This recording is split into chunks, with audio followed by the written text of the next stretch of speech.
ওকে, তাহলে আজকে আমরা ভোকাবুলারি ডে 2 পড়ব। ঠিক আছে, রেডি? বলো অ্যাবজেক্ট, অ্যামালগেমেট, অ্যাক্লাইমেট, অ্যাব্রেসিভ, অ্যাবজিউর, এগ্রিগেট, অ্যাডভেন্টিটিয়াস, বা এটা উচ্চারণ অ্যাডভেন্টিসিয়াসও হয়। হ্যাঁ, অ্যাডভেন্টিসিয়াস, এটাই উচ্চারণ একদম কারেক্ট উচ্চারণ, অ্যাডভেন্টিসিয়াস। ওকে, তারপর বলো অ্যালাইমানি, অ্যাবোমিনেট, অরাসিটি। ওকে, আবার বলো অরাসিটি, অ্যাবোমিনেট, অ্যালাইমানি, অ্যাডভেন্টিসিয়াস। কিন্তু এই যে আমরা মেনেমেনিক করবো তো, নমিনিকের জন্য টিটি বলছিলাম। বলো এগ্রিগেট, অ্যাবজিউর, অ্যাব্রেসিভ, অ্যাক্লাইমেট, অ্যামালগামেট, অ্যাবজেক্ট। আচ্ছা দেখো, অ্যাবজেক্ট মানে হচ্ছে কি শোচনীয় অবস্থা। দেখো তো এই অ্যাবজেক্ট শব্দটার সাথে রিজেক্ট শব্দটার মিল আছে না? Object, reject. এখন দেখা যাচ্ছে তোমাকে যদি কেউ কোনো কিছু না রিজেক্ট করে, তখন অবস্থা কি হয়ে যায়? শোচনীয় অবস্থা হয়ে যায় না? খুব খারাপ লাগে না? সো রিজেক্ট করলে অবস্থা কি হয়ে যায়? অ্যাবজেক্ট হয়ে যায়। সো অ্যাবজেক্ট মানে হচ্ছে কি শোচনীয় অবস্থা। কাউকে কোনো জব থেকে যদি কেউ রিজেক্ট করে, অথবা কেউ একটা প্রপোজাল দিয়ে তাকে রিজেক্ট করে, তখন অবস্থা কি হয়ে যায়? অ্যাবজেক্ট হয়ে যায়। সো অ্যাবজেক্ট মানে হচ্ছে শোচনীয় অবস্থা। অ্যামালগেমেট মানে হচ্ছে একত্র হওয়া। দেখো এখানে কি হয়, গেম গেম খেলে আমরা সব একত্রিত হয়ে খেলি না? সো অ্যামালগেমেট মানে হচ্ছে কি একত্র হওয়া। অ্যাক্লাইমেট হচ্ছে কি খাপ খাইয়ে নেওয়া। দেখো তো কি লেখা আছে না, ক্লাইমেট। আমরা ক্লাইমেটের সাথে অ্যাক্লাইমেট করেই বেঁচে থাকি, তাই না? সো অ্যাক্লাইমেট মানে হচ্ছে খাপ খাইয়ে নেওয়া। অ্যাব্রেসিভ মানে ঘষে তুলতে সক্ষম। দেখো তো এখানে কি লেখা আছে, ব্রাশ। ব্রাশের কাজ কি? ঘষে ঘষে তুলে না? আমরা ব্রাশ করি না, বা ময়লা ব্রাশ করি ঘষে ঘষে তুলে। অ্যাব্রেসিভ মানে হচ্ছে ঘষে তুলতে সক্ষম। অ্যাবজিউর মানে হচ্ছে কি পরিত্যাগ করা। ওকে, এটা আমি কেমন মনে রাখতে পারি? অ্যাবজিউর শব্দের সাথে ইনজিউর শব্দটা মিল আছে। Abjure, injure. তুমি দেখবা আমরা যখন ক্রিকেট খেলা, ফুটবল খেলা দেখি, মাঠে কোনো প্লেয়ার যদি ইনজিউর হয়, মাঠ তাকে কি করে? অ্যাবজিউর করে, মানে কি পরিত্যাগ করে দেয়। এগ্রিগেট মানে কি একত্র করা বা সমষ্টি। এই যে আমরা বলি এগ্রি, এগ্রি করলাম মানে কি সম্মতি দিলাম বা সমষ্টি। অ্যাডভেন্টিসিয়াস, বা এটাকে আমি কি বললাম প্রথমে বলছিলাম নিতে উচ্চারণের জন্য বলছিলাম অ্যাডভেন্টিটি। তো অনিয়মিত বা হঠাৎ। তো দেখো আমরা যখন ট্রেনে ভ্রমণ করি, ট্রেনে যখন ভ্রমণ করি না, তো একজন টিকিট চেকার আসে না, ওনার নাম হচ্ছে কি টিটি, তাই না? এই টিটি কখনো নিয়মিত আসে না, এই হঠাৎ হঠাৎ চলে আসে। তো টিটি দেখলেই ভাববা এই হঠাৎ হঠাৎ বা অনিয়মিত ভাবে চলে আসে। সো অ্যাডভেন্টিসিয়াস মানে হচ্ছে অনিয়মিত বা হঠাৎ। অ্যালাই মানি মানে ভরণ পোষণ। দেখো কি লেখছে, মানি। যার মানি থাকে সেই তো ভরণ পোষণ দায়িত্ব নেয়, তাই না? সো অ্যালাই মানি মানে হচ্ছে ভরণ পোষণ। অ্যাবোমিনেট মানে হচ্ছে ঘৃণা করা বা অপছন্দনীয়। ঘৃণা করা বা অপছন্দনীয়, ঠিক আছে, বা অপছন্দনীয়। হ্যাঁ, আচ্ছা, কেমনে মনে রাখা যায়? এই দেখো লেখা আছে বমি। এই যে দেখো বমি, বমি কেউ কি পছন্দ করে? বমি সবাই তো ঘৃণাই করে, বমি অপছন্দনীয় সবার, তাই না? বমি। অরাসিটি মানে হচ্ছে দুঃসাহস। তাহলে কি সিটি? তো যারা সিটিতে বসবাস করে, সিটি বলতে ঢাকা সিটিকে বুঝছি আমরা। ঢাকা সিটিতে তোমার হচ্ছে আহ, এই দুর্গন্ধ খেয়ে, যানজট সহ্য করে, হ্যাঁ, তারপরে এত পচাবাসি খাবার খেয়ে, পানি দূষণ সহ্য করে যারা বসবাস করে, তাদের নিঃসন্দেহে অনেক দুঃসাহস আছে, তাই না? তো এই অরাসিটি থেকে আমরা কি করতে পারি? মনে রাখতে পারি দুঃসাহস। এই ইদানিং কালে তুমি দেখবা যে টক শো গুলাতে খুব এই অডাসিটি এই শব্দটা উচ্চারিত হচ্ছে আর কি। সো অডাসিটি মানে হচ্ছে কি দুঃসাহস। আবার বলো অডাসিটি, অ্যাবোমিনেট, অ্যালাইমানি, অ্যাডভেন্টিটিয়াস বা অ্যাডভেন্টিসিয়াস। ওকে, এগ্রিগেট, অ্যাবজিউর, অ্যাব্রেসিভ, অ্যাক্লাইমেট, অ্যামালগামেট, অ্যাবজেক্ট। ওকে, বাংলাগুলি বলো তাহলে। বলো অ্যাবজেক্ট মানে, অ্যামালগামেট মানে, অ্যাক্লাইমেট মানে, অ্যাব্রেসিভ মানে, অ্যাবজিউর মানে, এগ্রিগেট মানে, অ্যাডভেন্টিসিয়াস মানে, অ্যালাইমানি মানে, অ্যাবোমিনেট মানে, অরাসিটি মানে। গুড, এক মিনিট দেখো। আচ্ছা, তাহলে আজকে আমরা প্রিপোজিশন উইথ গ্রুপ ডে 2 পড়বো, ঠিক আছে? গ্রুপ গ্রুপ করে পড়বো গতকালকের মতো। বলো যোগ্য বা উপযুক্ত অর্থে, competent, eligible, fit, suitable, qualified. এদের প্রিপোজিশন কি হয়? ফর হয়। বলো competent for, eligible for, fit for, suitable for, qualified for. Okay, কি অর্থে ব্যবহার করি? যোগ্য বা উপযুক্ত অর্থে, ঠিক আছে? আচ্ছা, এখানে না একটা ইয়া হবে, এই যে মানে এটা ঠিক করে নিও, এটা ইজ হবে, ঠিক আছে, এটা ইজ বসাই দিও এখানে। Okay, he is qualified for the post, এটা একটু ভুল হয়েছে, he is qualified for the post. Okay, আচ্ছা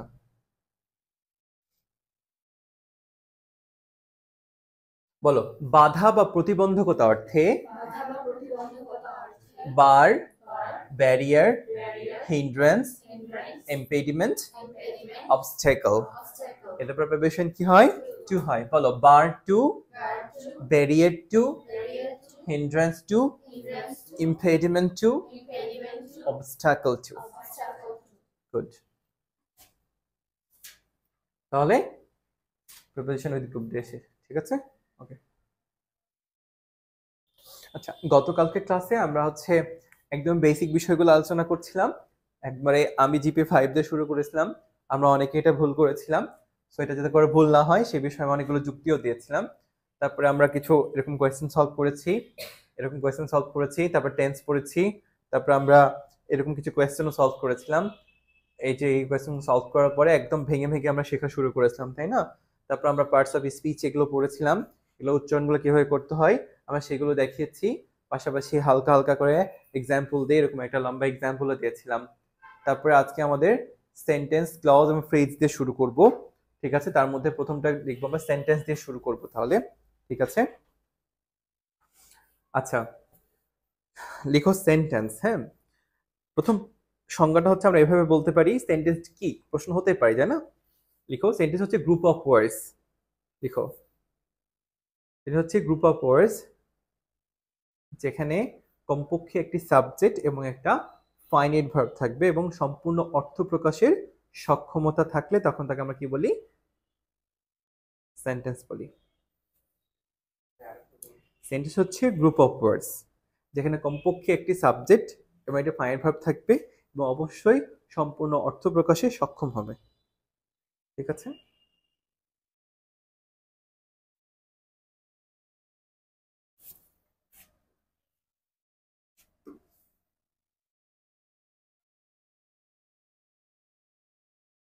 আচ্ছা যদি একটা এক্সাম্পল লিখে এরকম যে নোজ হি নোজ ইংলিশ, ঠিক আছে, হি নোজ ইংলিশ, সে ইংলিশ জানে।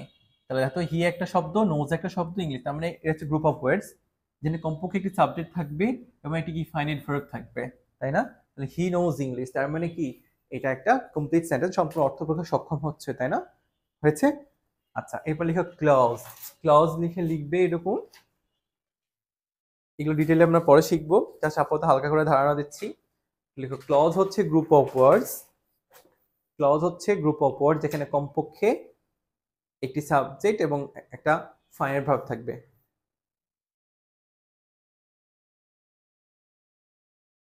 তাহলে পার্থক্যটা কোথায়?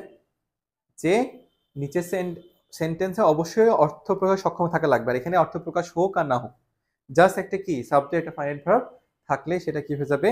ক্লজ হয়ে যাবে। ওকে,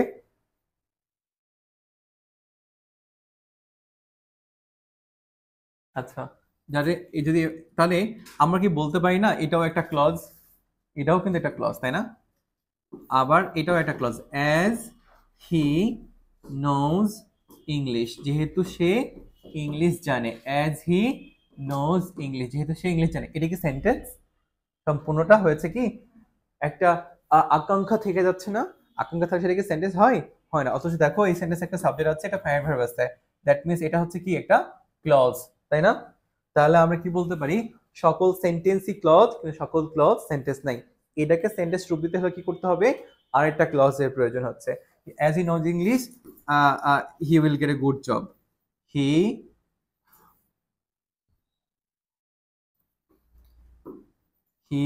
will get a good, he will get a good job, as he knows English he will get a good job. এটাও কিন্তু একটা ক্লজ, তাই না? যে পুরোটাই মিলে একটা কি হয়ে গেল? সেন্টেন্স হয়ে গেল। বুঝতে পেরেছো? তার মানে একটা সেন্টেন্সে একটা ক্লজ থাকতে পারে, একাধিক ক্লজও থাকতে পারে, কোনো সমস্যা নেই। ওকে, তাহলে কি হলো? সেন্টেন্স ক্লজ মোটামুটি হচ্ছে। এরপর লিখো ফ্রেজ। ফ্রেজ লিখবা যে এটি হচ্ছে গ্রুপ অফ ওয়ার্ডস এখানে কোনো ফাইনাইট ভার্ব থাকে না, এটি হচ্ছে গ্রুপ অফ ওয়ার্ডস যেখানে কোনো ফাইনিট ভার্ব থাকে না।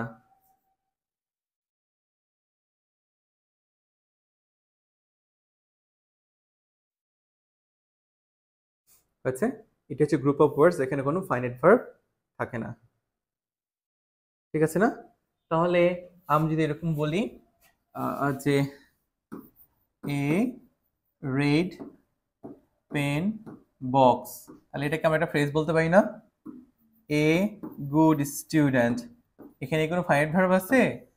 আছে? নাই। অথচ দেখো 1 2 3 4, এই যে, তাহলে এগুলোকে আমরা কি বলতে পারি? ফ্রেজ বলতে পারি, তাই না? ওকে,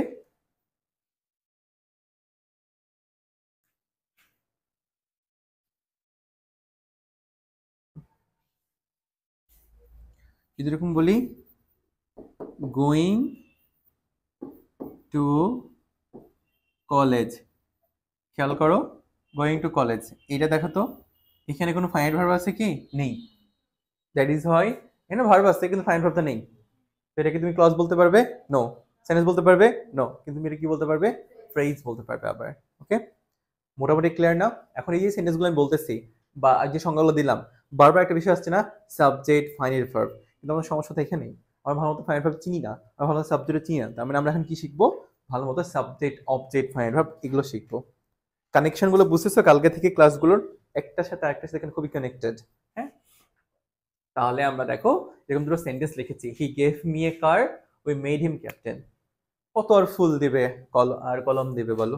একটু ভালো জিনিসই দিক, ওই জন্য আমি কার লিখেছি, he gave me a car আর উই মেড হিম ক্যাপ্টেন। এই দুটো সেন্টেন্সে যদি আমি বলি সাবজেক্ট গুলো খুঁজে বের করতে, যদি বলি সাবজেক্ট অবজেক্ট গুলোকে, আদিবা বলো তো হ্যাঁ, হি গেভ মি এ কার, এই সেন্টেন্সে কতগুলো সাবজেক্ট আর কতগুলো অবজেক্ট আছে? সাবজেক্ট একটা, সেটা হচ্ছে কি হি একটা সাবজেক্ট, তাই না? তারপরে অবজেক্ট দুটো, কি কি? মি একটা আর এ কার একটা, তাই না? আচ্ছা, খেয়াল রাখবা আমরা কিভাবে একটা সাবজেক্ট বের করতে পারি।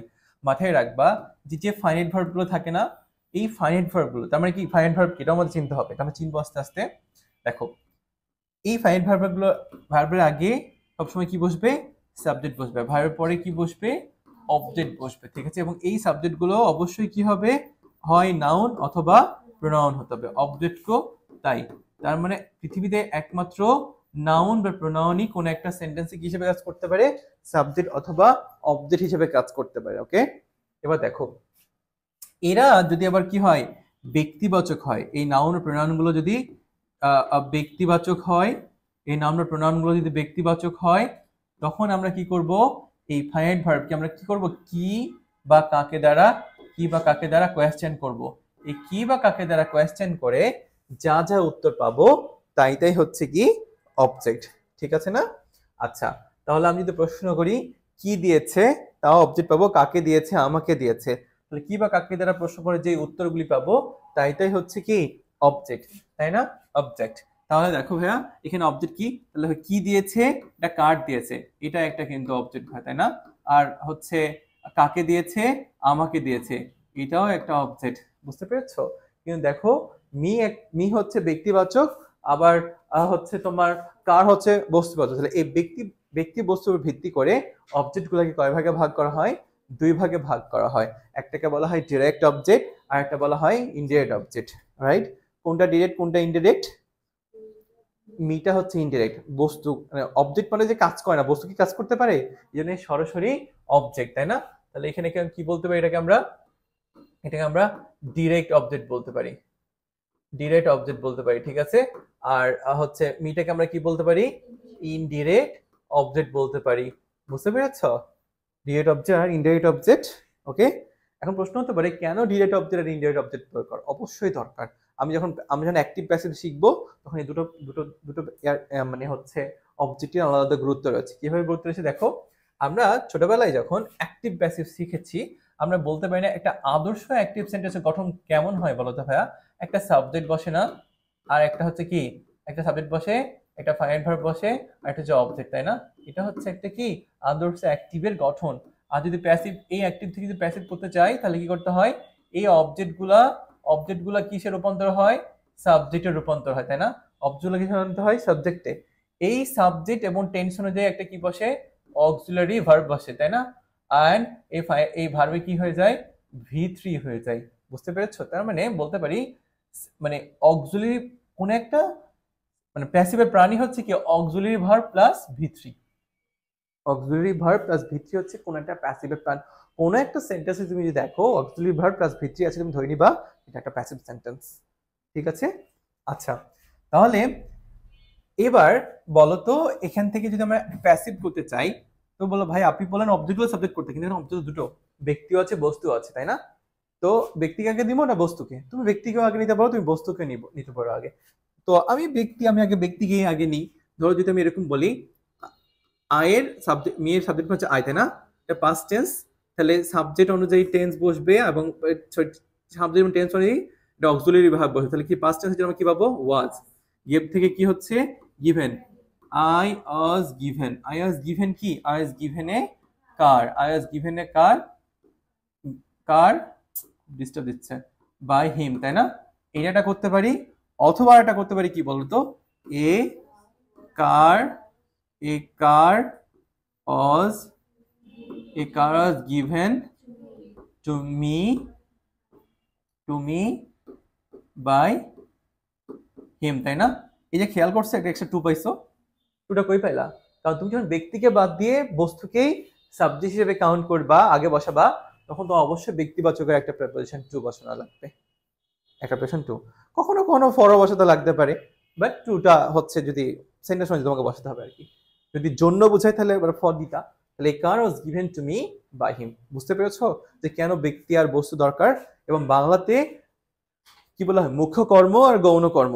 ডিরেক্ট অবজেক্ট গুলো কি বলা হয়, মুখ্য কর্ম, আর ইনডিরেক্ট অবজেক্ট গুলো কি বলা হয়, গৌণ কর্ম বলা হয়। ওকে, এবার দেখো উই মেড হিম ক্যাপ্টেন, আমরা তাকে ক্যাপ্টেন বানিয়েছিলাম, তাই না? তাহলে বলো তো এই সেন্টেন্স সাবজেক্ট কে, উই হচ্ছে একটা সাবজেক্ট। তোমার নাম কি? তাসিনা, ও তাসনিয়া, আচ্ছা তাসনিয়া, বলো তো উই মেড হিম ক্যাপ্টেন, এই সেন্টেন্স সাবজেক্ট কে, উই, তাই না? তাহলে অবজেক্ট কে কে এখানে আছে বলো তো? হিম একটা অবজেক্ট আর ক্যাপ্টেন একটা অবজেক্ট, তাই না? তাহলে এই সেন্টেন্সকে যদি আমি কি করতে চাই, প্যাসিভ করতে চাই, তাহলে আমি কি করতে পারি, প্রথমে আমি হিমকে ধরে যদি করি, তাই না? তাহলে কি হবে,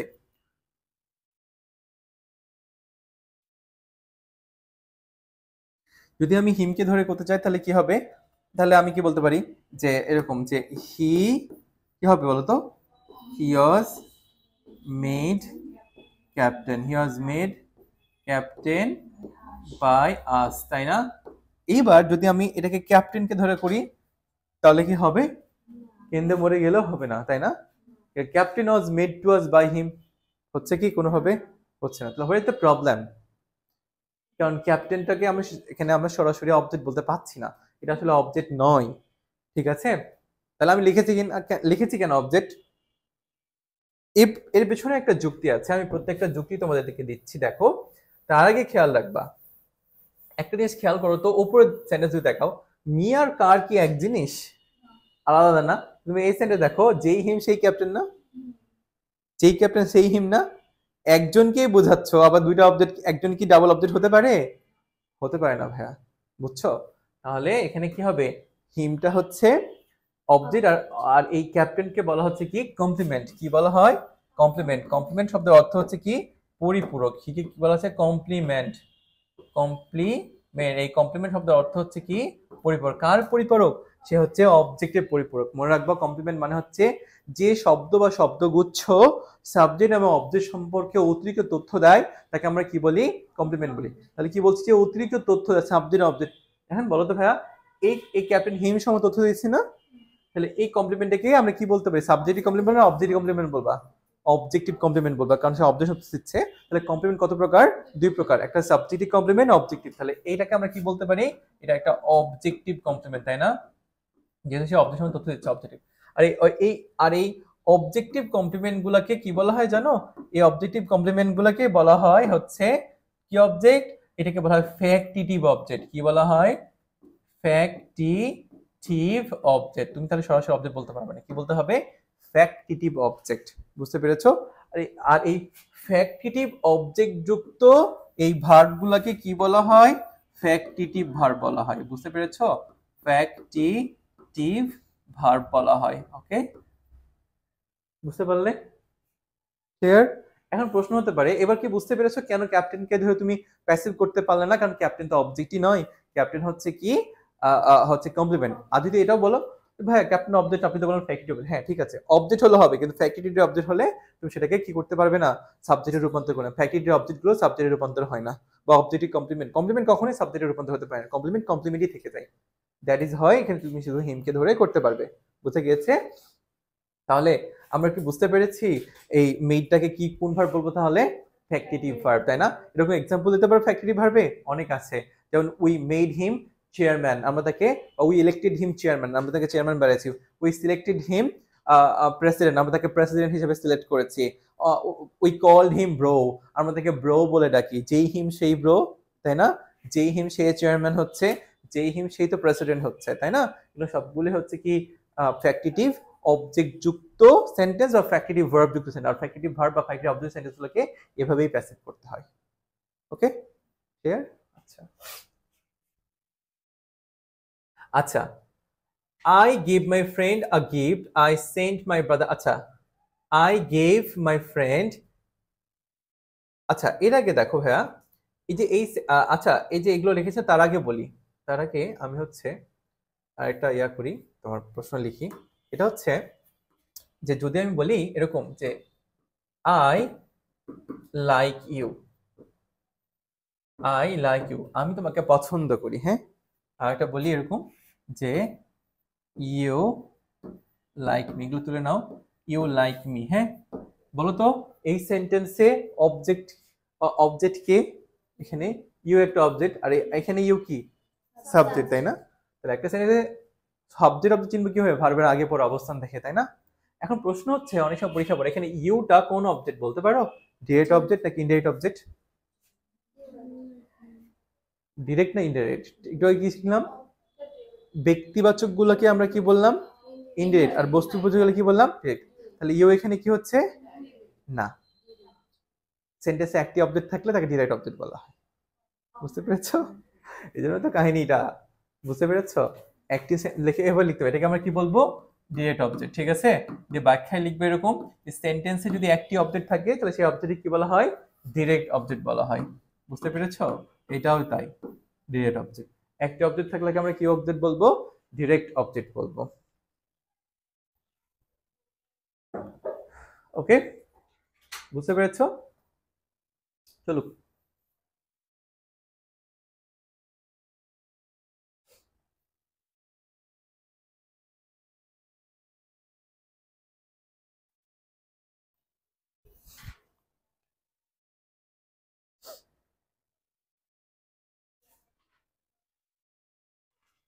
হয়েছে? মোটামুটি তো বুঝতে পেরেছো ব্যাপারখানা? আচ্ছা, এইবার এই সেন্টেন্স গুলোতে একটু খেয়াল রাখো তো ভাইয়া সবাই। এই যে এই সেন্টেন্স গুলোকে একটু দেখো তো ভালো করে। এখানে খেয়াল করেছো? I give my friend a gift, I send my brother letter, এই যে এটা একটা অবজেক্ট না ভাইয়া? এটা একটা অবজেক্ট না? এটা একটা অবজেক্ট, এটা একটা অবজেক্ট না? দুটো অবজেক্টের মাঝে কোনো প্রিপোজিশন দেখতে পেয়েছো কি?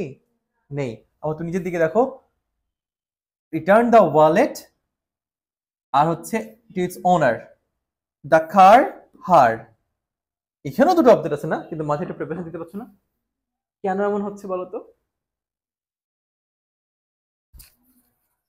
এক্স্যাক্টলি, ডিরেক্ট ইনডাইরেক্ট ব্যাপারটা প্রেপারেশন যখন তুমি দেখবা, মানে তুমি একটা জিনিস খেয়াল করো, যখন তুমি জাস্ট উল্টা দেখছো যে এই যে হি, আই গিভ মাই ফ্রেন্ড, মানে আগে ব্যক্তি পরে বস্তু যদি বসে তাহলে কোনো প্রিপারেশনের প্রয়োজন নেই। কিন্তু আগেই যদি বস্তু আর পরে যদি ব্যক্তি হয় তখন কিন্তু আমরা সেখানে কি লাগবে একটা, যেমন আমরা প্যাসিভে করলাম না, ঠিক একই হবে। অর্থাৎ যদি আগে ইনডিরেক্ট অবজেক্ট বসে তারপরে ডিরেক্ট অবজেক্ট বসে তাহলে কোনো প্রিপারেশন লাগবে না। কিন্তু যদি আগে ডিরেক্ট অবজেক্ট বসে আর পরে ইনডিরেক্ট অবজেক্ট বসে, তার মাঝে একটা প্রিপারেশন লাগবে। তুমি এটাকে সহজে মনে রাখতে পারো ব্যক্তি আর বস্তু। ব্যক্তি আগে বস্তু পরে হলে কোনো কিছু দরকার নাই, কিন্তু আগেই বস্তু হয়ে গিয়ে পরে ব্যক্তি হয়ে গেলে তাদের মাঝে একটা প্রিপারেশন লাগে। টু লাগতে টু অথবা ফর হয়। মনে রাখবা জন্য বুঝালে ফর হয়, বাদ বাকি সকল ক্ষেত্রে কি হয়? টু হয়। ওকে, জন্য বুঝালে ফর হয়, বাদ বাকি সকল ক্ষেত্রে কি হয়? টু হয়।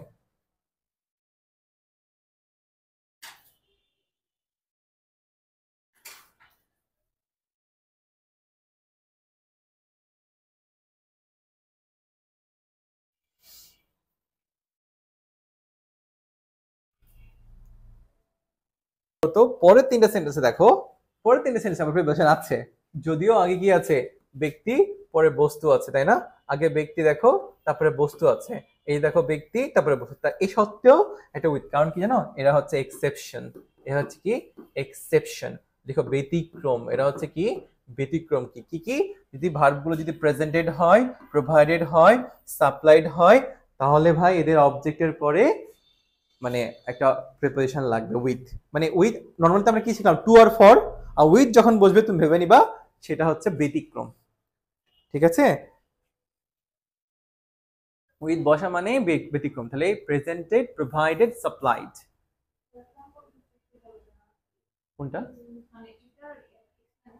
এর এক্সপ্লেনটা হচ্ছে এরকম যে এটা লিখে এক্সপ্রেশন লিখে লিখবা শুধুমাত্র প্রেজেন্টেড, প্রোভাইডেড, সাপ্লাইড ভার্বে পরে ব্যক্তিবাচক অবজেক্ট আসলে তারপর প্রিপোজিশন উইথ হয়, এই তিনটি সেন্টেন্সের ক্ষেত্রে, মানে এই তিনটি ভার্বের ক্ষেত্রে, প্রেজেন্টেড, প্রোভাইডেড, সাপ্লাইড।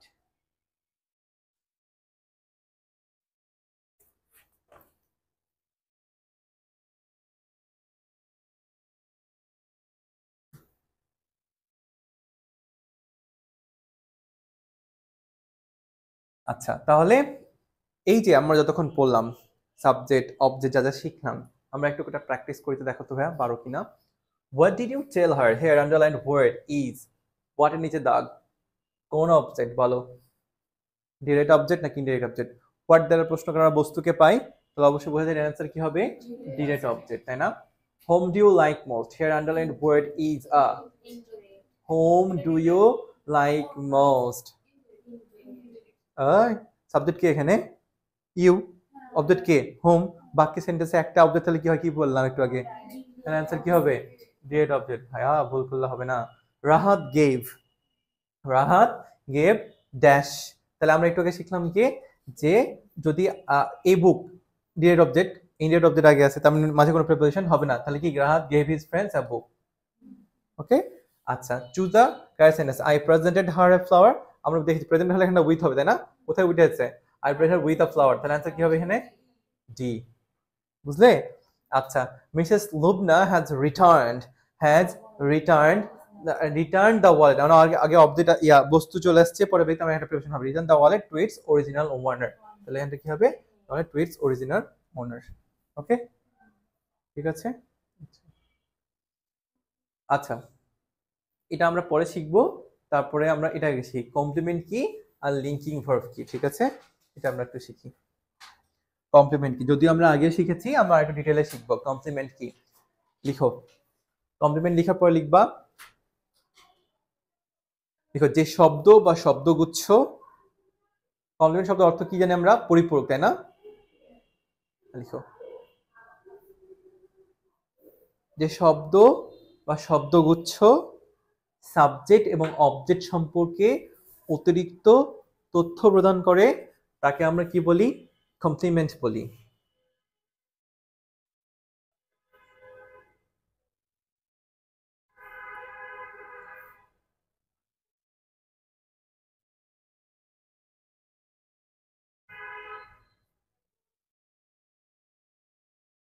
বুঝতে পেরেছ?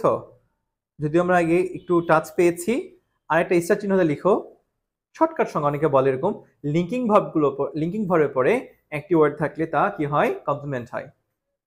এন্ড প্রশ্ন আসতে পারে লিঙ্কিং ভার্ব কি, এটা আমি পরে বোঝাচ্ছি, আগে কমপ্লিমেন্টটা ক্লিয়ার করি। লিঙ্কিং ভার্বের পরে একটি ওয়ার্ড থাকলে তা কি হয়,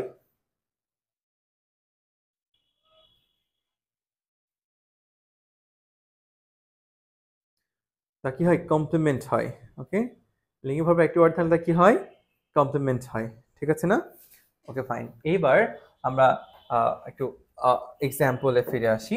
দেখো হ্যাঁ, যেটা বলছিলাম যে প্রথমে একটা এক্সাম্পল লিখলাম না এরকম, যে উই মেড হিম ক্যাপ্টেন, এরকম একটা এক্সাম্পল লিখেছিলাম না, উই মেড হিম ক্যাপ্টেন, একটা এক্সাম্পল লিখেছিলাম ভাই এরকম, তাই না? তাহলে দেখো হিম তো অবজেক্ট, তাই না? আর এই যেই হিম সে ক্যাপ্টেন না, সে হিম তথ্য দিল, তাই এটা একটা কি, কমপ্লিমেন্ট, তাই না? রাইট। আচ্ছা, আবার যদি বলি she looks beautiful, she looks beautiful, C looks beautiful, খেয়াল করছো? এটা একটা দেখো। আবার হচ্ছে দেখো, যদি এরকম বলি যে হানি টেস্ট সুইটস, হানি টেস্টেস সুইট, ওকে। আবার ধরো যদি এরকম বলি হি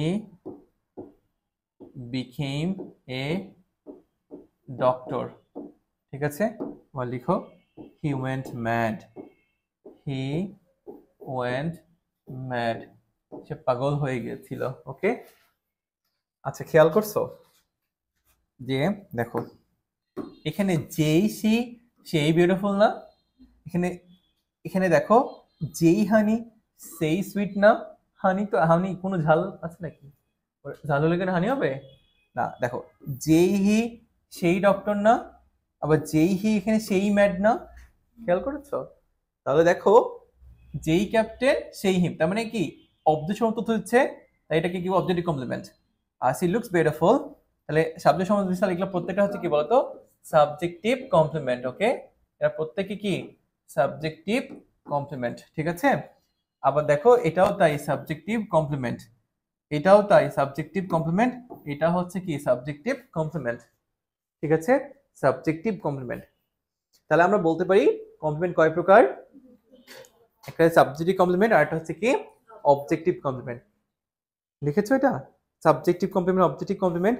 এবার একটা জিনিস খেয়াল করো তো ভাইয়া, এই যে beautiful sweet a doctor mad, তিনটাই তো সাবজেক্টিভ কমপ্লিমেন্ট তাই না? কিন্তু দেখো ভাইয়া এই এই সেন্টেন্সে দেখো এইটা হচ্ছে ভাইয়া অ্যাডজেক্টিভ, বুঝছো?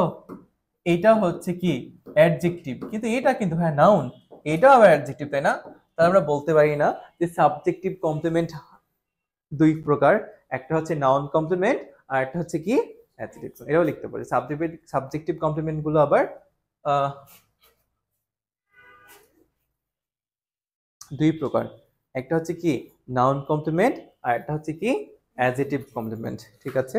বল দেখবা যে আর্টিকেল থাকলে নাউন কমপ্লিমেন্ট, না থাকলে অ্যাডজেক্টিভ কমপ্লিমেন্ট, কারণ আমরা জানি অ্যাডজেক্টিভের পূর্বে কখনোই আর্টিকেল বসে না।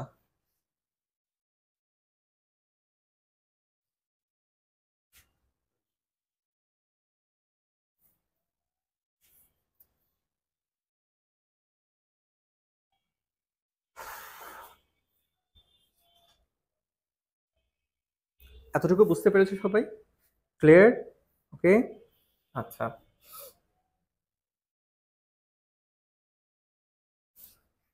ওকে, কমপ্লিমেন্ট শেষ একদম ডিটেল। আবার বলি তাহলে কি বললাম, যে যে শব্দ বা শব্দগুচ্ছ সাবজেক্ট বা অবজেক্ট সম্বন্ধে অতিরিক্ত তথ্য থাকে তাকে কি বলে আমরা কমপ্লিমেন্ট বলি। কমপ্লিমেন্ট দুই প্রকার, সাবজেক্টিভ অবজেক্টিভ। অবজেক্ট তথ্য হলে অবজেক্টিভ কমপ্লিমেন্ট, সাবজেক্ট হলে সাবজেক্ট। সাবজেক্টিভ কমপ্লিমেন্ট দুই প্রকার, নাউন অ্যাডজেক্টিভ, রাইট। আর্টিকেল থাকলে নাউন কমপ্লিমেন্ট, না থাকলে অ্যাডজেক্টিভ। আরেকটা সংজ্ঞা লিখেছিলাম না, লিঙ্কিং ভার্ব একটি ওয়ার্ড থাকলে, দেখো ভাই এই যে এখানে লুকস, এখানে টেস্ট, এই যে বিকেম, এরা না লিঙ্কিং ভার্ব, বুঝতে পেরেছো? এখন প্রশ্ন হতে পারে লিঙ্কিং ভার্ব মানে কি? লিঙ্কিং ভার্ব লিঙ্কিং শব্দ অর্থ কি বলতো সংযোজনকারী ক্রিয়া। লিঙ্কিং ভার্ব মানে হচ্ছে কি সংযোজনকারী ক্রিয়া। সে কাকে সংযোজন করে দেখাতো, সে কাকে সংযোজন করেছে দেখাতো সাবজেক্ট এবং কমপ্লিমেন্টকে। তাহলে লিখতে পারো সাবজেক্ট এবং কমপ্লিমেন্টকে সংযোজনকারী ভার্বই হচ্ছে লিঙ্কিং ভার্ব।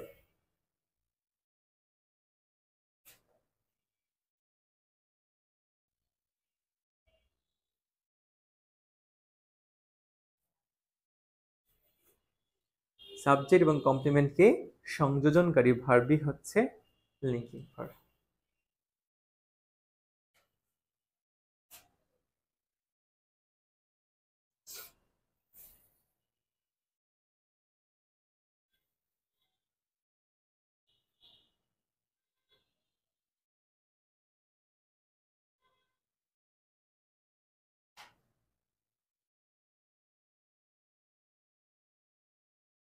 বুঝতে পেরেছো? ওকে, ঠিক আছে। তাহলে বলতে পারেন এখানে লুকস একটা লিঙ্কিং ভার্ব, টেস্ট একটা লিঙ্কিং ভার্ব, বিকেম একটা লিঙ্কিং ভার্ব, ওয়েন্ট একটা লিঙ্কিং ভার্ব, তাই না? আচ্ছা আর একটু লিখি, খেয়াল করো এগুলোর প্রত্যেকটার মানেই কিন্তু হওয়া অর্থ প্রকাশ করছে, খেয়াল করেছো? সে দেখতে সুন্দর, তাই না? তাহলে একটা তারপর দেখি হানি, হানি স্বাদ হচ্ছে, মিষ্টি হওয়ার, প্রত্যেকটা হওয়া হচ্ছে না, সে ডক্টর হয়েছে, সে পাগল হয়ে গেছে। কিন্তু খেয়াল করো, বিকেম বাদ দিয়ে কোনটার অর্থই কিন্তু, মূল অর্থই কিন্তু হওয়া না, তাই না? আচ্ছা, তাহলে লিখো, এরকম একটা স্টেটমেন্ট লিখবা, হওয়া অর্থ প্রকাশ করে এমন ভার্বগুলি হচ্ছে লিঙ্কিং ভার্ব।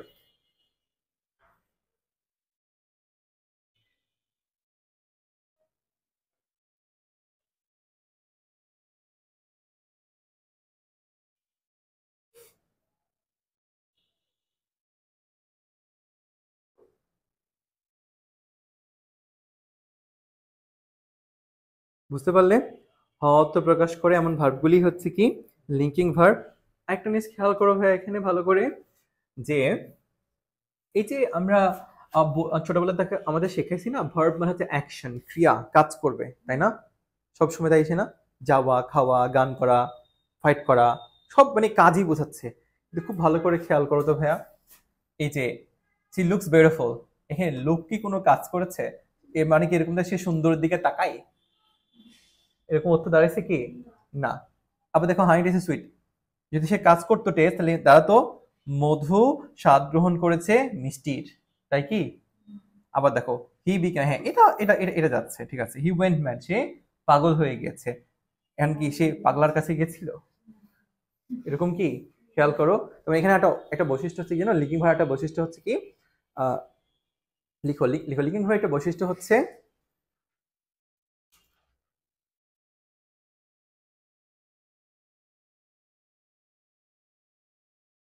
সে কাজ করতে পারে না,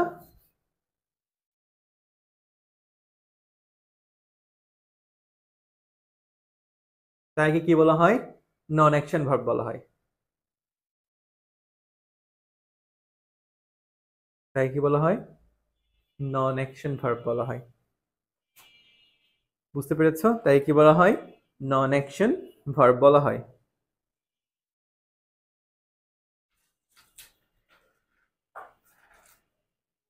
ঠিক আছে না? আবার লিখবা, আরেকটা স্টেটমেন্ট লিখো।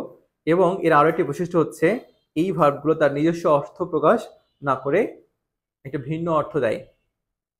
ওই যে ভিন্ন অর্থ বলতে হওয়া অর্থই দেয়।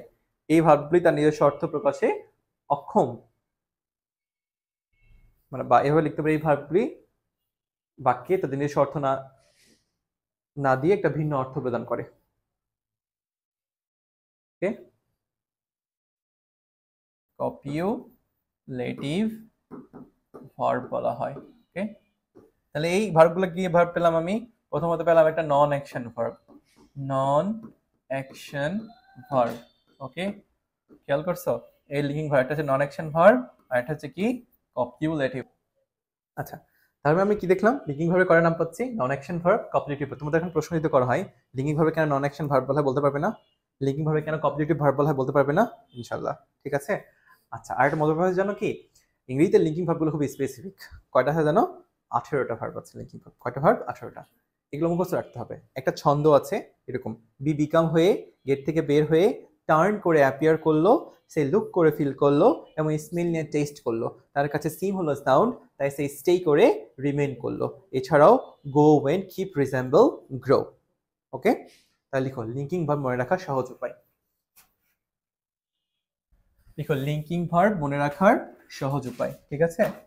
লিঙ্কিং ভার্ব মনে রাখার সহজ উপায়।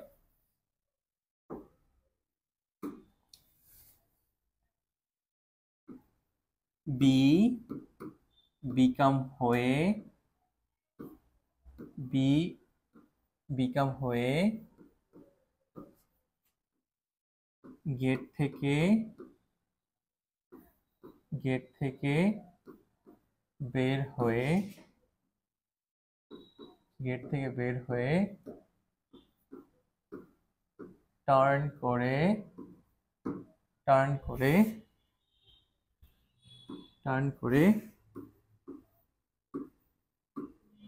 অ্যাপিয়ার করলো।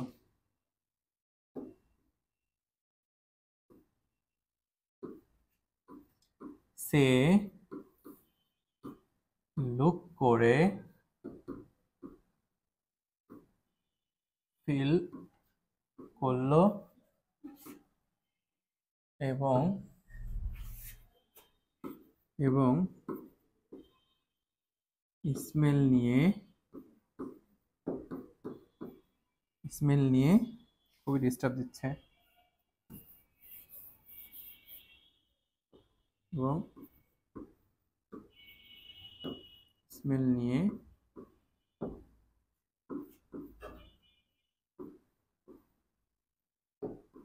টেস্ট করলো, তার কাছে সিম হলো সাউন্ড, তাই সে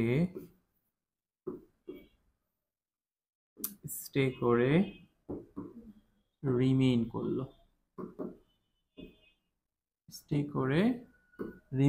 ওকে।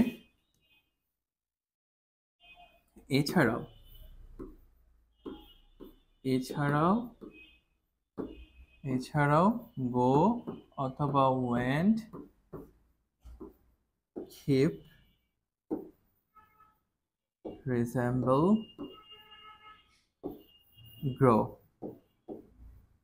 এরা সবাই হচ্ছে লিঙ্কিং ভার্ব। এরা সবাই কি লিঙ্কিং ভার্ব, বুঝতে পেরেছো? এখন কথা হচ্ছে কোনগুলো?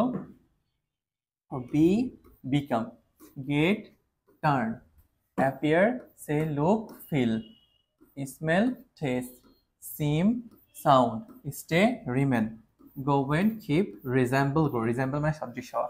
কয়টা হলো দেখো তো কোনে? 18টা হয়েছে না? এই 18টা ভার্বে হচ্ছে কি লিঙ্কিং ভার্ব। ওকে, তাহলে একবার বলো তো আমার সাথে সবাই, বলো। বি বিকাম হয়ে, গেট থেকে বের হয়ে, টার্ন করে অ্যাপিয়ার করলো, সে লুক করে ফিল করলো, এবং স্মেল নিয়ে টেস্ট করলো, তার কাছে সিম হলো সাউন্ড, তাই সে স্টে করে রিমেইন করলো। এছাড়াও গো, ওয়েন্ট, কিপ, রিজেম্বল, গ্রো। ওকে, গুড। এটা হচ্ছে 18টা লিঙ্ক ভাই। দেখো এটাও টেস্ট, এটাও টেস্ট, আমরা তো একই রকম উচ্চারণ করি। এটা হচ্ছে টেস্ট আর এটা হচ্ছে টেস্ট।